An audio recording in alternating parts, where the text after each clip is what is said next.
Legend tells of the city of shifting sands, a place whispered about in caravanserais and Bedouin tents, a beacon for seekers of truth. It was said that the city revealed itself only to those who truly yearned for understanding, but what it revealed was never the same.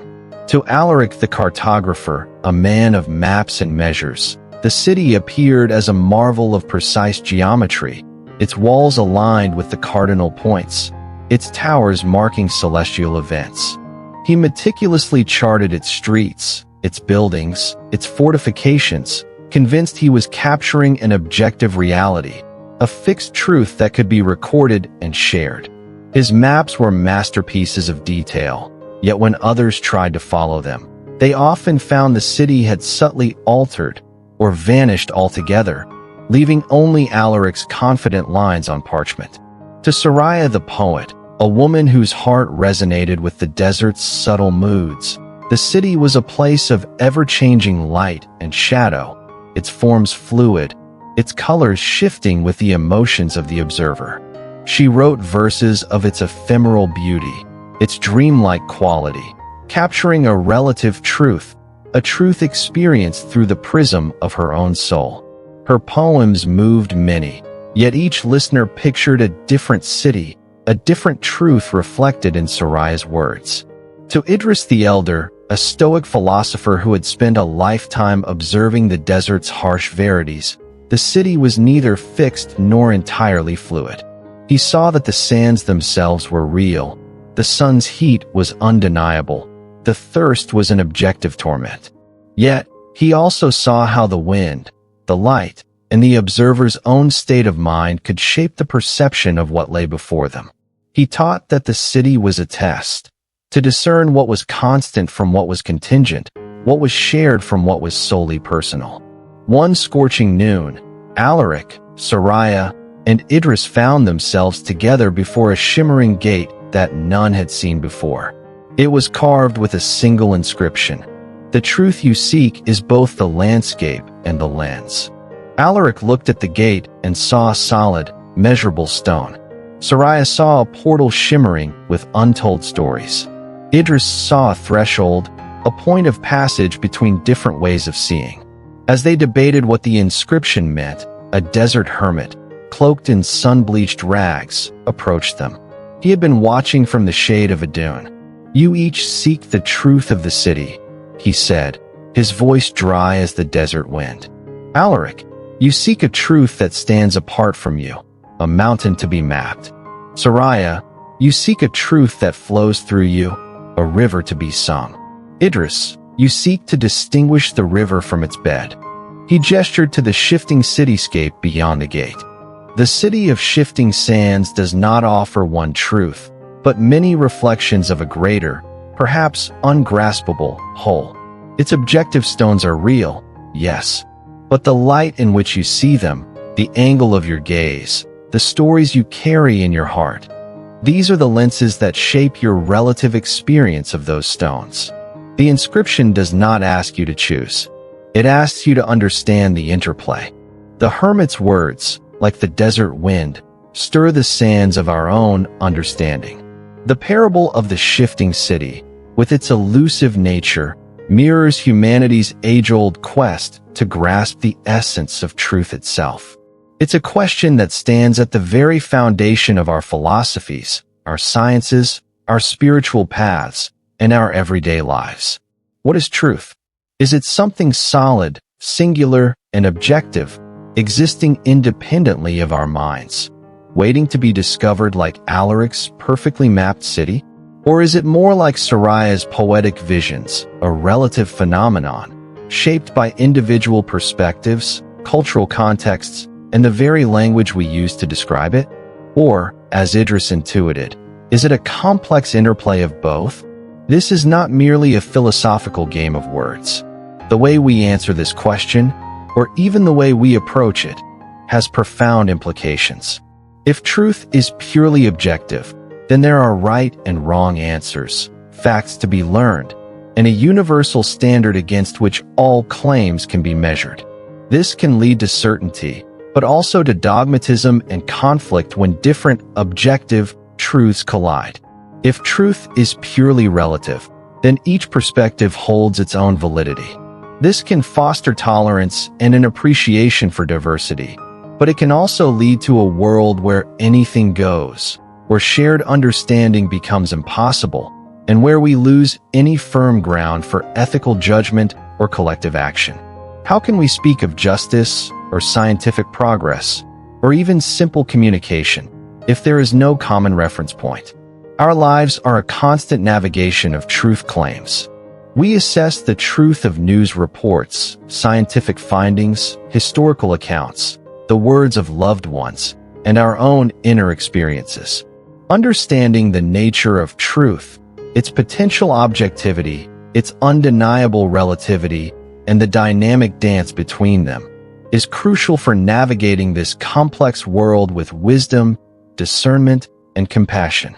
So, let us step through that shimmering gate, not as conquerors seeking to capture a single, definitive truth, but as humble explorers, ready to examine the landscape of reality and the lenses through which we perceive it. The philosophical pursuit of truth is as old as philosophy itself. Ancient Greek thinkers laid much of the groundwork for our ongoing debate. Plato, for instance, believed in an objective realm of forms, perfect, eternal archetypes of concepts like justice, beauty, and goodness.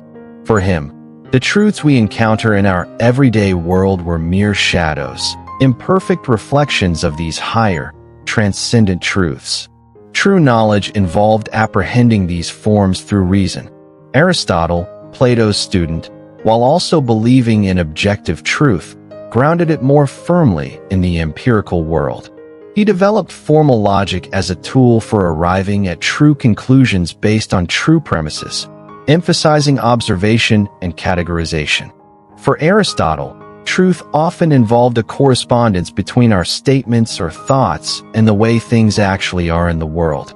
This idea evolved into the correspondence theory of truth, one of the most influential theories, which states that a belief or statement is true if it corresponds to a fact or a state of affairs in reality. When I say, "The cat is on the mat," that statement is true if, and only if, there is indeed a cat and a mat, and the cat is situated upon the mat. This theory appeals to our common sense intuition about truth and underpins much of scientific inquiry, where hypotheses are tested against observable evidence. However, the correspondence theory faces challenges. How do we access these facts, independently of our perception and language, to verify the correspondence? What about truths in mathematics or logic, which don't seem to correspond to physical objects? Or ethical truths like murder is wrong? This led to other theories. The coherence theory of truth suggests that a statement is true if it coheres, or fits logically, with a larger system of other accepted beliefs. Truth is a property of a whole system of propositions, not an isolated statement. For example, a particular scientific theory is considered true if it is consistent with other well-established theories and experimental findings. The challenge here is that a perfectly coherent system of beliefs could still be entirely false if it doesn't connect with reality, e.g., a well-crafted but fictional story. The pragmatic theory of truth, championed by philosophers like William James and John Dewey, takes a different tack. It defines truth in terms of utility and practical consequences. A belief is true if it works, if it allows us to navigate the world effectively, make accurate predictions, or achieve our goals. For pragmatists, truth is not static but evolves as our experiences and needs change. While this theory highlights the instrumental value of truth, critics argue that some beliefs might be useful but not necessarily true, or some truths might not be immediately useful. In the 20th and 21st centuries, particularly with the rise of postmodern thought, the idea of a single, objective truth came under significant challenge. Thinkers like Michel Foucault argued that truth claims are often intertwined with power structures, and what gets accepted as truth can be a reflection of dominant social, cultural, or political forces. Others emphasize the role of language in constructing our reality, suggesting that we can never step outside our linguistic frameworks to access a pure, unmediated truth. This perspective leans heavily towards relative truth, where truth is seen as contingent upon context, culture, or individual interpretation. Science, while generally operating with a correspondence model, seeking to match theories with empirical reality, also acknowledges the provisional and evolving nature of its truths. Scientific knowledge is built through a process of hypothesis, experimentation, peer review, and consensus building within a community of researchers. Theories are accepted as true based on the weight of evidence and their explanatory power, but they are always open to revision or replacement in light of new data. There's an inherent humility in the scientific process, an understanding that current knowledge is the best approximation of objective reality we have, but not necessarily the final word. Consider the wave-particle duality in quantum physics. Light can behave as both a wave and a particle, depending on how it's observed. This challenges our classical, objective notions of a thing being either A or B, suggesting that the act of observation itself can influence the reality being observed, hinting at a deeper, more complex interplay between the observer and the observed, between the relative and the objective. These diverse philosophical and scientific lenses don't necessarily offer a definitive answer to whether truth is solely objective or purely relative. Instead, they illuminate the complexity of the question, revealing that truth itself might be a multifaceted concept, with different aspects coming into focus depending on the context and the type of inquiry. When we turn to the Dharma, the teachings of the Buddha, the concept of truth, *Saka* in Pali, Satya in Sanskrit, is central, yet it is approached with a unique nuance that elegantly navigates the apparent dichotomy of objective and relative. Buddhist philosophy distinguishes between two truths: conventional truth, *Samudhi Saka*, and ultimate truth, *Paramatha Saka*. Conventional truth is the truth of our everyday world, the world of appearances, language, and concepts. It's the reality of you and me, of trees and mountains, of cause and effect as we typically experience them. When we say, "This is a cup," or "the sun rises in the east," we are speaking in terms of conventional truth. This level of truth is considered valid and necessary for practical living, communication, and ethical conduct. It is, in a sense, an objective truth within its own domain. We can generally agree on what a cup is and its function. Alaric's maps, in this sense, captured conventional truths about the city of shifting sands.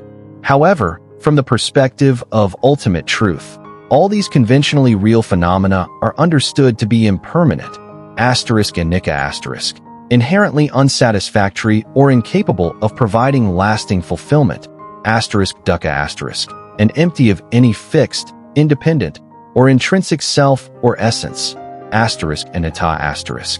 This emptiness, *sunyata*, /sanata, is a cornerstone of Mahayana Buddhist philosophy, particularly as articulated by Nagarjuna. It doesn't mean that things don't exist. Rather, it means they don't exist in the way we habitually perceive them, as solid, separate, and independently existing entities.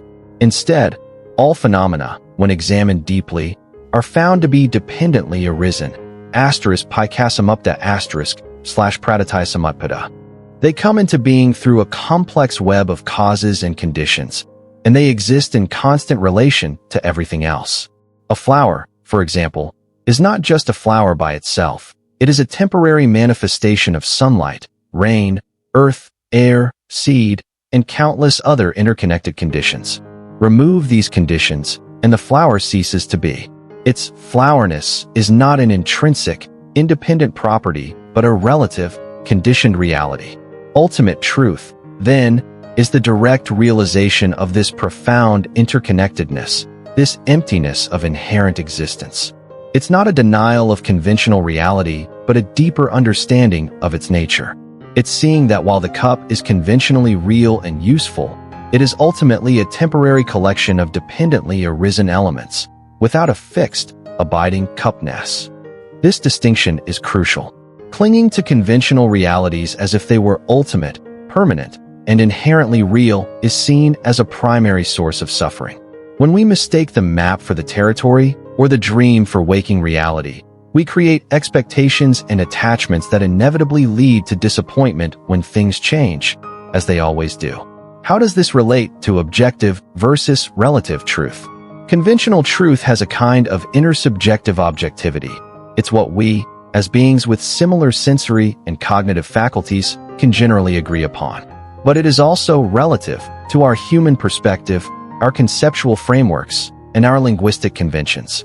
The way a human perceives a flower is different from how a bee perceives it, yet both perceptions are valid within their respective conventional frameworks. Ultimate truth, the realization of emptiness and dependent origination, transcends the simple objective/relative dichotomy. It's not just another perspective. It's an insight into the very nature of how all perspectives, and the realities they describe, arise. It's a truth that is said to be directly knowable through meditative insight and wisdom, not just through intellectual reasoning. It is objective in the sense that it describes the fundamental nature of all phenomena, yet it is realized subjectively through a profound inner transformation. Nagarjuna used rigorous logic to deconstruct the notion of inherent existence, showing that our concepts of self, other, cause, effect, and even truth itself, when pushed to their limits, reveal their conditioned and empty nature. This is not to induce nihilism, but to free the mind from clinging to fixed views, allowing for a more fluid, compassionate, and liberated way of being. The Buddha himself often adapted his teachings to the capacity of his audience, sometimes speaking in conventional terms, sometimes pointing towards the ultimate. The goal was always pragmatic, to guide beings towards the cessation of suffering and the attainment of wisdom. The two truths provide a framework for understanding that what is true and useful on one level of analysis may need to be seen differently from a more profound, liberating perspective. The hermit at the gate of the shifting city pointed to an interplay. The truth you seek is both the landscape and the lens. This suggests that our journey towards understanding truth involves not only examining the external world, the landscape, but also, and perhaps more importantly, refining the instrument of perception, the lens, our own minds. Moving from a superficial grasp of truth to a deeper, transformative understanding requires an inner shift. In the context of the two truths, this means learning to navigate conventional reality skillfully while simultaneously cultivating insight into ultimate reality. It's about not being fooled by appearances, yet not negating their practical importance. One of the first steps in this inner shift is the cultivation of discernment, *vikaya*, the ability to distinguish between wholesome and unwholesome mental states, between beliefs that lead to clarity and those that lead to confusion. This involves honest self-reflection. What are my deeply held beliefs about truth? Where did they come from? Are they based on evidence, authority, emotion, or habit? Am I willing to question them? This is where the Buddhist concept of faith, *sada*, becomes crucial. It's not blind acceptance, but an inspired trust that motivates investigation. It's like trusting a guide who points the way to a hidden spring. You trust enough to start walking, but you still need to find the spring and drink the water yourself to verify its existence and quench your thirst. Similarly, we might have faith in a particular teaching about truth, but genuine conviction arises only when we investigate it and see its validity through our own experience. This investigation often involves challenging our innate tendency towards dualistic thinking, seeing the world in terms of rigid dichotomies, true/false, objective/relative, self/other, good/bad. While these distinctions are often necessary for conventional understanding, clinging to them as absolute can obscure the more nuanced, interconnected nature of reality. The realization of emptiness, for example, points towards a non-dual understanding where the perceived separation between subject and object, knower and known, begins to dissolve. Practices like mindfulness meditation are essential tools for this inner refinement. By observing our thoughts, emotions, and sensations without judgment, we begin to see how our minds construct our experience of reality. We notice our biases, our projections, our habitual ways of labeling and categorizing. This awareness creates a space for choice, allowing us to step back from our ingrained patterns and see things with fresh eyes. We become less reactive to our own internal states and more open to perceiving truth beyond our conditioned filters. As we cultivate mindfulness and insight, *vipassana*, we may start to experience moments where the conventional solidity of the world softens. We might glimpse the impermanent, conditioned nature of things we once took for granted. This is not a frightening loss of reality, but an opening to a more profound, liberating truth, the truth of interconnectedness and constant flow. Saraya's poetic, fluid perception of the city, while perhaps initially seen as purely subjective, might, from this perspective, contain an element of ultimate truth by reflecting the ever-changing, dreamlike quality of conditioned existence. This inner shift is not about rejecting conventional truth or abandoning reason. It's about integrating different ways of knowing. It's about using our rational faculties to analyze and understand, our empirical senses to observe the world, and our contemplative capacities to directly experience the deeper nature of mind and reality. It's about holding conventional truths lightly, knowing their utility but also their limitations, while aspiring to the liberating wisdom of ultimate truth. The journey towards understanding truth, then, becomes a path of continuous learning, unlearning, and relearning. It's a process of refining the lens of our perception so that it reflects the landscape of reality with ever-increasing clarity, wisdom, and compassion. As our journey through the shifting city of truth draws towards a reflective pause, we find ourselves not with a single, definitive map, but with a richer appreciation for the terrain and the many ways to navigate it.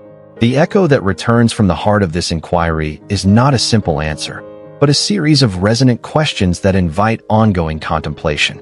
Is truth a distant star, fixed and objective, that we strive to reach? Or is it the very light by which we see, relative to our position and the quality of our instruments? The wisdom traditions, and indeed our own deepest experiences, seem to suggest it is profoundly both, and perhaps more. We've seen that conventional truths, the shared understandings that allow societies to function and science to progress, possess a kind of objective validity within their specific contexts. Alaric's maps are useful for navigating a certain understanding of the city. Yet, we've also seen that these truths are built upon foundations that, when examined closely, reveal their relative, conditioned, and constructed nature. Ultimate truth, as pointed to by the Dharma, suggests a reality that transcends these categories, a truth of interconnectedness, impermanence, and emptiness that is not merely another viewpoint, but an insight into the very ground from which all viewpoints arise. This is not a truth to be possessed, but a realization to be embodied. So, what does it mean to live truthfully in a world where truth itself is so multifaceted? Perhaps it means cultivating an intellectual and spiritual agility, a willingness to hold multiple perspectives, to appreciate the utility of conventional truths while remaining open to the profundity of the ultimate. Perhaps it means recognizing that our search for truth is inseparable from our own inner development. The clearer our lens, our mind, free from the distortions of craving, aversion, and delusion, the more accurately we can perceive both the conventional landscape and the ultimate ground. Visual. The camera slowly pulls back from the kaleidoscopic city, which begins to integrate into a harmonious, flowing pattern of light and energy, perhaps resembling a mandala or a galaxy. The music becomes spacious, serene, and uplifting. What if the most profound truth is not a destination to be arrived at, but a way of traveling, with an open mind, a compassionate heart, and a courageous willingness to embrace both the certainty and the uncertainty, the objective and the relative, as inseparable aspects of this mysterious, magnificent existence? What if the shifting city is not a place to be definitively mapped or poetically captured, but a constant invitation to refine our vision, to deepen our understanding, and to live in ever greater alignment with the flow of reality itself? The nature of truth is a question that can accompany us throughout our lives, its facets revealing themselves as we grow and learn. This exploration is but a single footstep on that vast journey. If this inquiry into objective and relative truth has sparked your own reflections, we invite you to continue the conversation with us at the Noble Wisdom Path. Visual, end screen with channel name, logo. Images of diverse people thoughtfully engaging with the world, reading, discussing, meditating, creating. Subscribe to our channel for more explorations into the great questions of existence. If this episode resonated with you, please offer it a like. And we warmly invite you to share your own perspectives on truth in the comments below. Is it primarily objective for you, relative, or an intricate dance between the two? Your voice adds to the richness of our shared understanding.